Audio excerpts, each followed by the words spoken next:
À l'époque médiévale, les châteaux forts dominaient le paysage. Et le territoire français en comptait parmi les plus impressionnants au monde. La plupart sont aujourd'hui en ruine, leurs secrets de fabrication restés bien enfouis.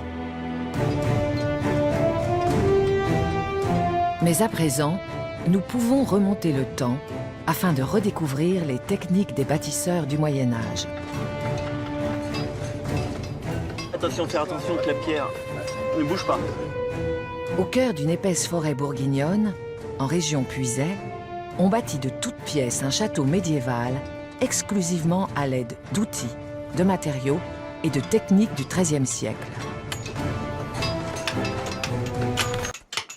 Alors l'escalier en vis, c'est toujours sympa puisque c'est quelque chose de très répétitif, très géométrique.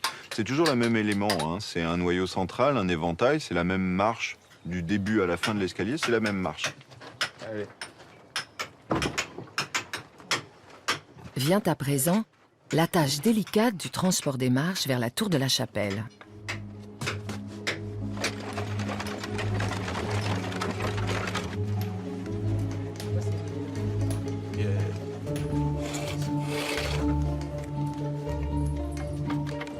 Chacune est montée par treuil le long du mur, sans autre force que celle de l'homme.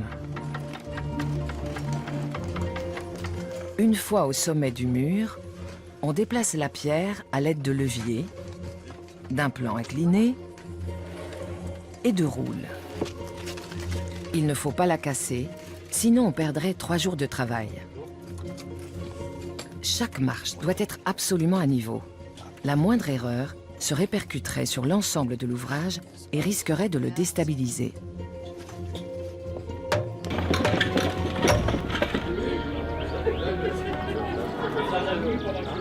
On est à l'intérieur du château avec les maçons. Là, on va aller chercher des pierres chez le tailleur qu'on va ramener au pied du château. Et à l'aide de cette cage d'écureuil, c'est le mécanisme en bois que vous voyez là derrière moi, on va la monter et puis ensuite la poser ici. On va en quelque sorte porter notre pierre à l'édifice. D'ailleurs, les échelles et les échafaudages qui sont faits ici par les charpentiers. Donc tout est fait ici tel au Moyen-Âge, avec les matériaux d'époque, avec les techniques d'époque. Donc voilà, c'est comme ça que naît le château.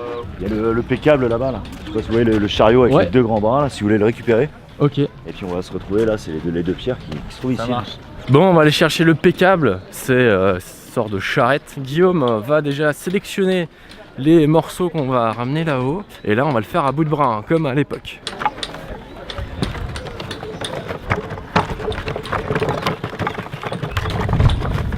On va aller par ici. Voilà. Ah.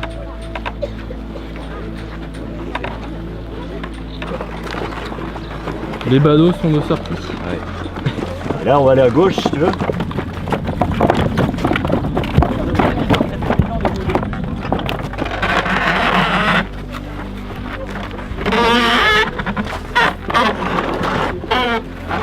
Là,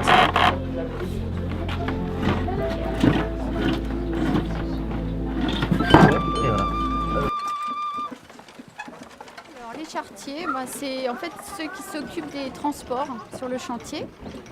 On doit fournir tous les artisans, les différents ouvriers, principalement pierre, le sable, la terre, tout ce qui sert à faire le mortier, pour la maçonnerie, le bois, pour les charpentiers, pour les bûcherons. Le chef des maçons qui vient nous voir, nous dire quoi il a besoin, éventuellement les charpentiers aussi, puis on essaie de contenter tout le monde. On a un tombereau, on a un trinque-balle qui permet de transporter aussi des grandes pièces de bois, taillées ou non taillées. On doit quand même tenir compte de l'évolution du chantier, parce que par moment il y a plus ou moins besoin de bois ou de pierre. On est un peu les courtiers du Moyen-Âge. okay.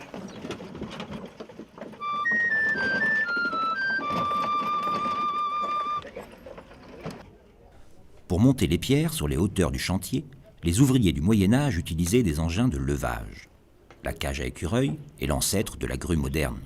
Elle est composée d'une ou 2 roues verticales qui tournent autour d'un axe. En marchant dans la roue, les hommes actionnent la rotation qui, par un relais de poulie, permet de monter les charges lourdes.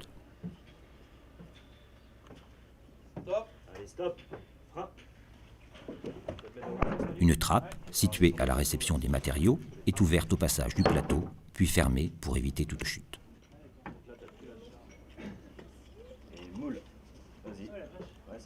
Les cages sont équipées de freins à tambour, actionnés manuellement à la demande du chef de manœuvre.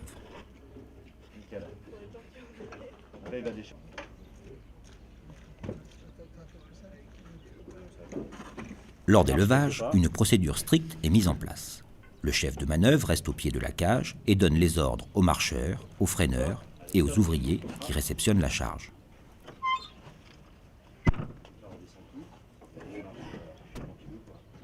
Les cages à écureuils sont démontées et replacées sur le chantier en fonction des besoins.